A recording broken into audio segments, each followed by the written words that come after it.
5 minutes after 11 o'clock. Thank you for tuning in to The Source, WOCA. Speaking of tuning in, when I was a kid, Robin, I bought a guitar. And I bought a book that taught me how to play the guitar, and the book also taught me how to tune the guitar, right? Yeah. And the way you tune the guitar is you put your finger on the 5th fret of the 6th string, and it should have the same tone as this 5th string. And then you put your finger on the 5th fret of the 5th string, it should sound the same as the 4th string, and there's a whole formula to do this. And I did that forever and ever and ever, and it was, it was okay. I didn't feel like it was as perfectly tuned as an instrument could be, but I wasn't that worried about it. And then I bumped into a guy who played guitar really, really well, and he said, "Oh, let me show you a different way." And the way he did it was he wouldn't even push down on the string. He would just kind of touch the string, and it would ring out a harmonic tone, which then would vibrate, and you could literally hear, when the vibrations got slower and slower and finally stopped, that the string you were tuning, one string to the other string, that you were more perfectly in tune than the old way that I had been doing it. How cool. And our next guest, I don't know who decided to consider what he does with back pain and compare it to tuning a guitar, but when I saw this in my notes, I thought, wow, I really get this. And then when I read about what Dr. Sean M. Wheeler has done, it even resonated more, to use an audible expression, resonated. A lot of doctors have this belief about spinal discs, that they break down from movement. There's nothing we can do about it. And he had an aha moment about that whole thing. And I couldn't even begin to tell you. That's why he's on the phone. Dr. Sean M. Wheeler has a book about this. It's called Uprise, Back Pain Liberation by Tuning Your Body Guitar. And Dr. Wheeler is a sports medicine and pain management authority. He's an NCAA Power 5 Conference college athlete. He serves as a team physician for NCAA, NAIA, and NJCCA athletics programs. And he's on the phone to talk to us about this. And if you have back problem, then I probably piqued your attention. If I piqued your attention because of the guitar references, forget it. We're not talking about guitars. It's just a great metaphor. Dr. Wheeler, good morning, sir. How are you? Good morning. That was a great one. I just use my iPhone to tune my guitar.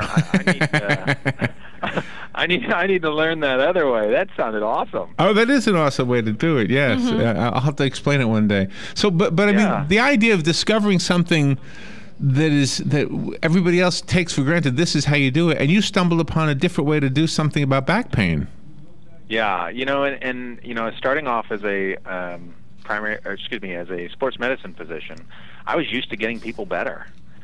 We'd treat them and they'd be better. And with back pain, it just didn't work out that way. We'd get people better and they'd be better for a short time, and then they'd come back hurting again. And it really drove me bananas. If you hurt your arm and you put it in a cast for 6 weeks, when you take it out, you just get back to normal activities. Same way with the legs, same way with lots of different parts of the body. But with the back, you get hurt, it lasts for even a short period of time.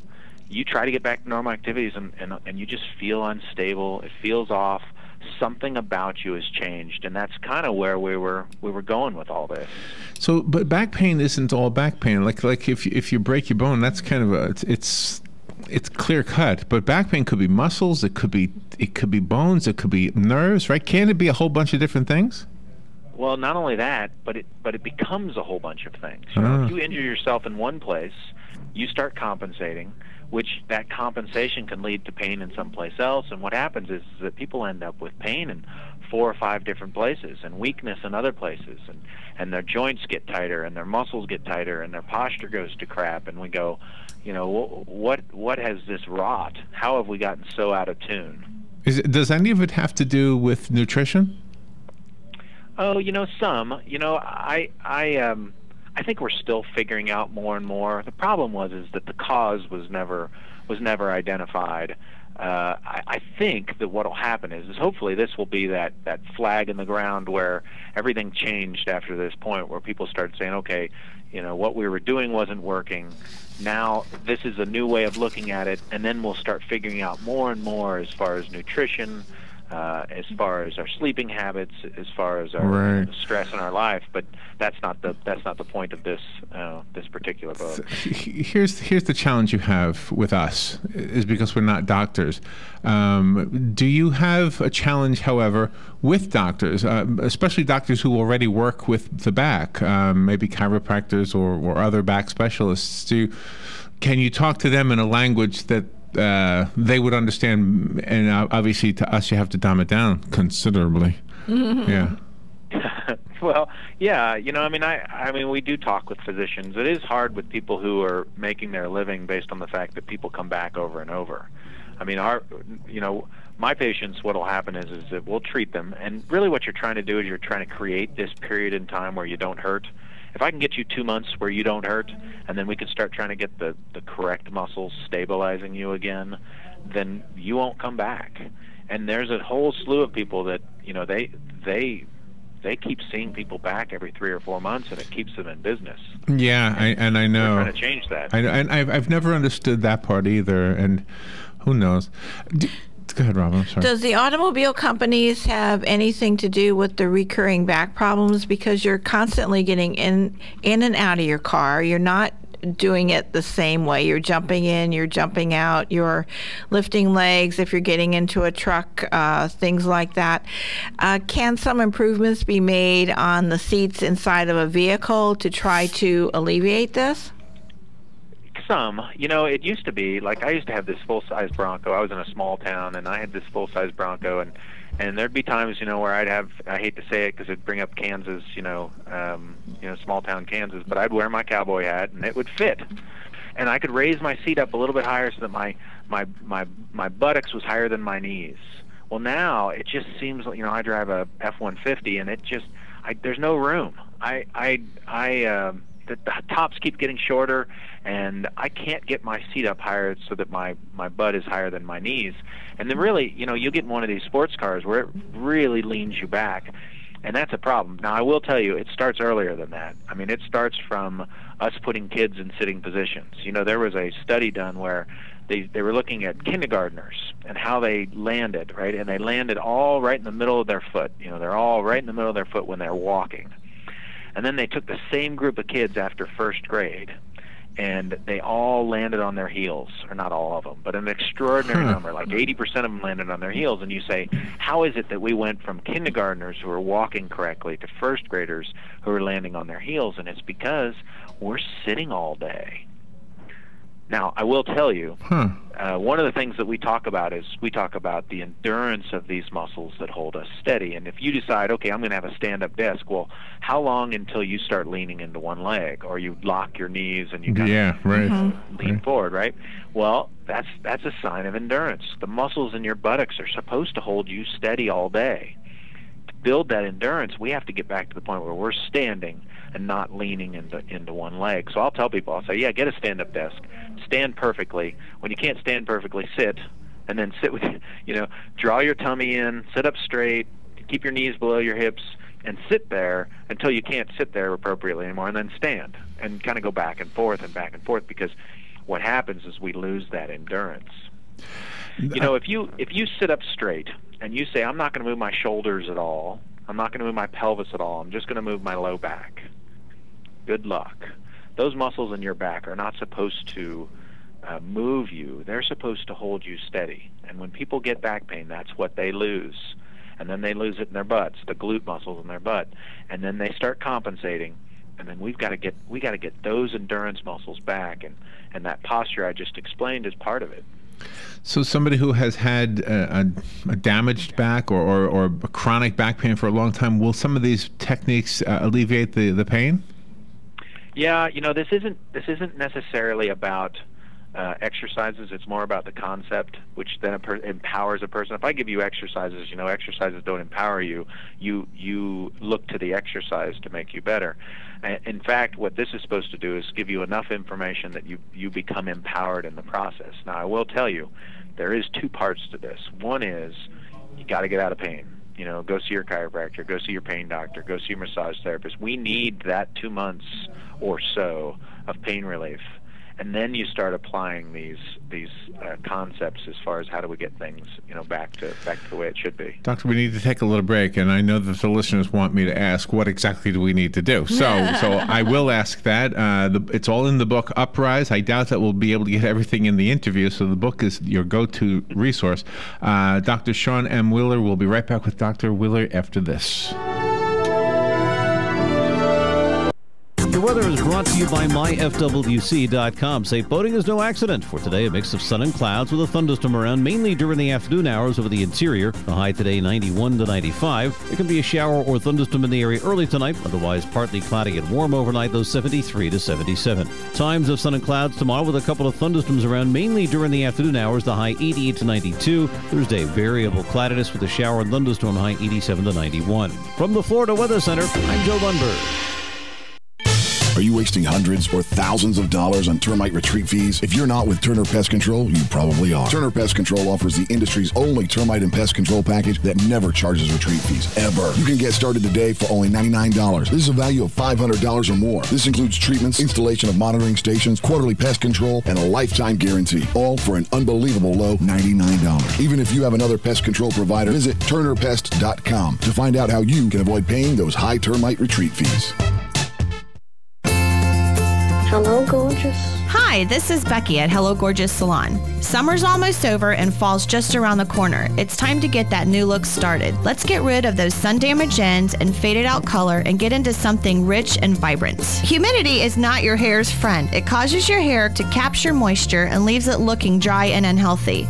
Hello Gorgeous is a certified Brazilian blowout salon. We can tame those locks, leaving your hair healthy and shiny with a Brazilian smoothing treatment. And whether you're going on a job interview or out on a date, your hands do a lot of talking. Manicures are a must. Hello Gorgeous is a full-service salon, so let us help you make a great first impression. Call us today to set your appointment at Hello Gorgeous. Our number is 352-351-5358. Again, that's 352-351-5358. Hello Gorgeous is conveniently located in the heart of downtown Ocala, right next to the historic Marion Theater. Hello, gorgeous. We're saving thousands with Robert Palmer. So rule number one is always shop around. Always shop around. If you're trying to get a mortgage, if you're trying to get the best credit card, if you're looking at student loans, cell phone bills, you name it, rule number one is always shop around. Always shop around. That's rule number one, just one more vital part of fighting back to stop being a financial zombie. Yes, you can take the mystery out of the complicated world of finances. Take charge when it comes to your money. Listen in on The Source, 96.3 FM and 1370 AM, Saturdays at 12:05. Putting the local back into radio. 24 hours a day, 365 days a year. WOCA News. Variety. Information. Now. Keep your arms and legs on the inside at all times. All right, 18 minutes after 11 o'clock. All right, let's get to the crux of this. If you have back pain, the one thing you want is no back pain. That's a simple equation, right? Yeah. And you may be going to doctors who are helping you, which great, that's the good news.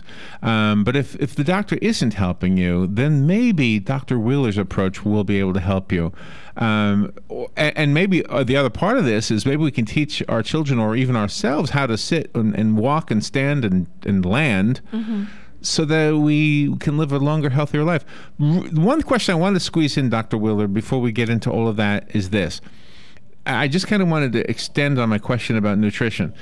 Because I knew a lady who had been, she was an older lady, and she had a big, what do you call, dowager's hump or something? Yes. A big hump on her back, Correct. okay?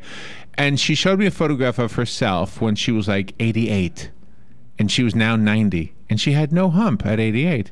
And I didn't bring it up to her, I just noticed it. And then this was at an assisted living facility, so there were health professionals there. And I asked one of the ladies who worked there, I said, wow, that hump developed like in 2 years. And she said it was from, miniature fractures or something like that, from lack of calcium. And for the listeners, I'm not trying to sell any calcium products, and neither is Dr. Wheeler, but I'm just asking this question. So I guess I'll just leave it at that and see if you can just respond to that. Well, osteoporosis is a decrease in the structure of the bone, And if you're missing vitamin D, vitamin D has been a big one as far as cause of back pain. Or at least that back pain that just nags at you. We really try to get people up on their vitamin D. We try to get their calcium correct. We would love for their nutrition to be good, but that the allure of McDonald's and Burger King seems to be too much for some people. But it is, like we say with nutrition, we're just scratching the surface. You can take a blood pressure pill that is the size of a BB, and it has these tremendous effects. However, I'm sure that bag of potato chips we're eating is not going to make any effect at all. Obviously that's not true, but we don't understand it all completely. And I think we're getting there. Yes, we know vitamin D, and yes, we know people get osteoporosis, and we need to get that right. You really, really have to keep your calcium up before the age of 35, because after that, you're just trying to catch up. The teenagers that need to be on their calcium, that's incredibly important, especially for women. If you're under 126 pounds, we've got to keep your calcium up. So how do we know this? Can we measure it, or should we just assume that we need more calcium and vitamin D? Well, you can measure vitamin D, absolutely. And then, people do bone density tests where they measure the bone density. I will tell you, like you'll see the heel or the finger test, those are good for a single measurement. You actually have to go in and get the bone density test where you do one, and then 1 or 2 years later you do it again, and then you've got an idea whether you're going up or going down. For men, we don't normally recommend it. It's usually for women, especially right around menopause. But that bony issue does become quite a problem, especially if you're not able to be active, especially if your diet is not the way it should be, and as we get older. And so, take a pill, or eat more, drink more milk, or something. What's the best? The best is getting out in the sunshine, because that's your vitamin D. Having a balanced diet with calcium included. And then if you have a problem, we usually start people either on calcium or, there's even some medications that are out there. If we have time at the end, I want to tell you something. Should I tell him this? Yeah. This was I'll tell you right now. All right. This was in the news this morning. It was on NBC Sports. Former Major Leaguer Gabe Kapler is the Dodgers Director of Player Development. Do you happen to know him? I do not. Okay, he writes healthy articles, how to live healthy. He's 40 years old. They say he's the health of a 25-year-old, and he's talking about vitamin D absorption. He says studies show that vitamin D absorption is way more potent when the sun is applied to the testicles. I am not making that up. And so did you say Gabe Kaplan? Because No, not Gabe Kaplan. Not Welcome Back, Kotter. I was thinking, did Horshack tell him this? No. I don't know that, but I may give it a try. I have to do it in the privacy of my own backyard. Vitamin D absorption, and so I was wondering. Is it a man exclusive thing, or can women go up on the roof? And that really seems really unfair. He's tried it. He said it works. They said it made him faster, and guys. Wow. If you've got any suggestions on what body parts the women should expose, I'm sure, All right. You know who's wanting us to stop being silly? It's the people with back pain. So, how do we tune our bodies like guitars? How do we do that?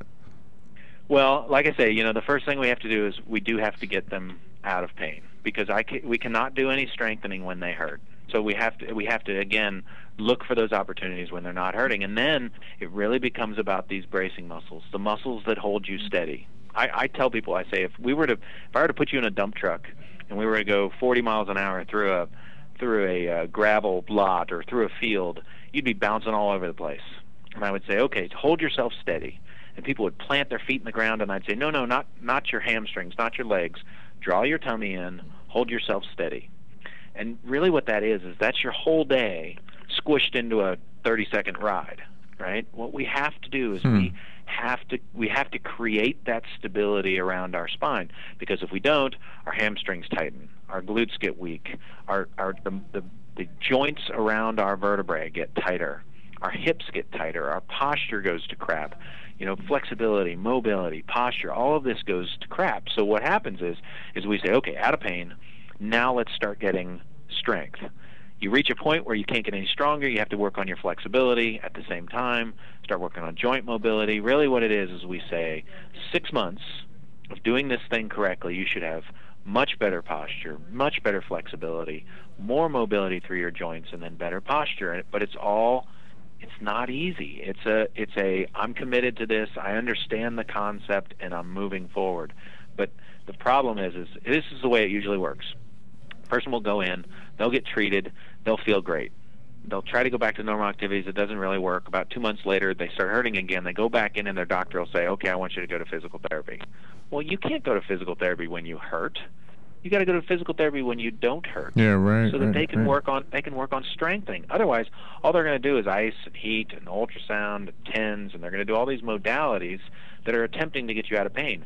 Now you've wasted all your physical therapy time trying to get strong. Now the other thing that'll happen is you'll go in not hurting, and your physical therapist will be seeing 3 people at the same time, and they'll put you on the heat, and that's not the way it's supposed to work either. They're supposed to be teaching you, this is the muscle you're supposed to use, this is the muscle you're not supposed to be using.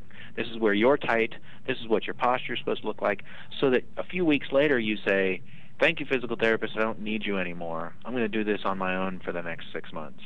Wow. The back pain that I've had, I'm very fortunate in this area, and to thank God for that. But it's I've always thought it's muscle related. It's like after I help move somebody, like I'll have a U-Haul truck and I'm up and down in the truck all for 3 or 4 hours. Then the next day or the next 3 days or something, I'm regretting something I did wrong. I bent wrong, I lifted wrong, or something. But I don't think it's bone; it's muscle in my case so far. Right. Well, it is. Most people start off that way, and you wait a couple weeks and it's better. The thing I'll tell you is we get older, and I assume that you're like me. We're getting older. I'm there. And I mean, there should be some just regular stretches that you do. There should be some. You should think about your posture. You should keep that belly drawn in. You should try not, when you're in, like for me, when I'm at church, I'll stand at the back and I'll lean into one leg and I'll go, oh, dang it, and I try to stand back up on both legs, I work on these different things. I try to keep my feet strong, the small muscles of my feet strong by walking around barefoot some. And, I mean, there's just a lot of maintenance. But understanding that maintenance and understanding which muscles are supposed to be holding us steady really goes a long way in helping us towards those times when we could hurt our back. Well, we need to get the information out about the book, but real quick, are there any shortcuts? Like, could I wear a brace, or could I wear like leg weights or something? I mean, would something help me? If you would soak yourself in tomato juice for 4 hours a day, I think it would really might do it. It should just be the greatest I'm so thing. glad I told you the testicle story. Otherwise, I might have believed that. No, I mean, I wish there was a shortcut. I will say, truly, if you work on your posture, sitting up, keeping that belly drawn in, not leaning into one leg, that is such a shortcut. But the problem is that you will get really frustrated. I used to have this app, and the company that made it went out of business. But what the app would do is it would go off randomly every 10 to 20 minutes, and it would tell you, all right, quit leaning, draw your belly in. And you'd have to keep track of when it was going. People hated it. I mean, the concept was good, but people hated it because it took 6 months. A thing going off every 10 to 20 minutes for 6 months. Yeah, that's kind of too much. Well, you had a fun interview. Dr. Sean Wheeler, the book is called Uprise. What's the website? That's the question. The website is drshawnwheeler.com, and it's you can use almost any spelling of Sean. The Twitter account is Dr. Sean Wheeler, and it's the Sean Connery, the Gaelic spelling, SEAN. Okay, and that's what we have, Dr. Sean Wheeler. It's SEAN Wheeler. Thank you. And Robin already has it on the Facebook page and already on the guest list part of our website. So for those listening that you can't write things down, just go to our website or call us. Plus, this interview has been recorded, and we'll put this up on YouTube by 2 o'clock today. Dr. Wheeler, thank you so much. That was fun. Thank you. Very honest. I love the honesty of this conversation. We'll take a little break. We'll be right back.